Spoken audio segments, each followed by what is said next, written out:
Welcome to Chinatown. Good morning everyone. Nandito tayo ngayon sa Binondo, Manila. First time ko makapunta rito. At ito nga nakita ko yung magandang building. Santa Lucia Church pala siya dito sa may Binondo, Chinatown. Dahil bago lang ako dito sa lugar na to, akala ko hindi siya simbahan. Daanan ng mga sasakyan papuntang Divisoria. Ito nga yung pinaka-rotonda. Ikutan ng mga sasakyan sa entrance ng Chinatown. Ito may signage naman pala.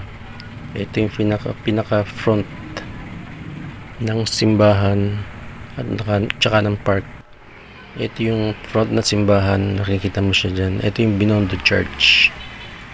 Nasa harap lang siya ng karsada. Ayan, at tsaka napakaganda, no? Maliwalas.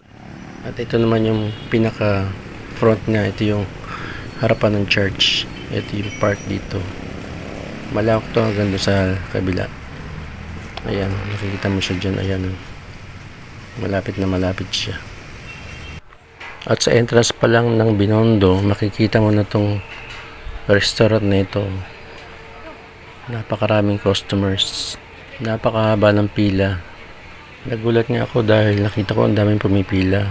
At pagtingin ko sa loob, ang daming kumakain. Siguro hinihintay lang nila matapos yung kumakain.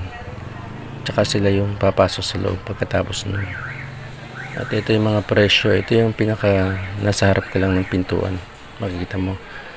Kung magagawi kayo dito sa Binondo, nandito lang siya sa may pinaka entrance ng Binondo.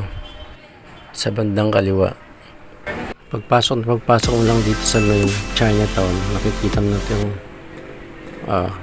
cafe na ito, yung kainan na ito. Ito is na may tapat lang siya ng Shoppers Mart.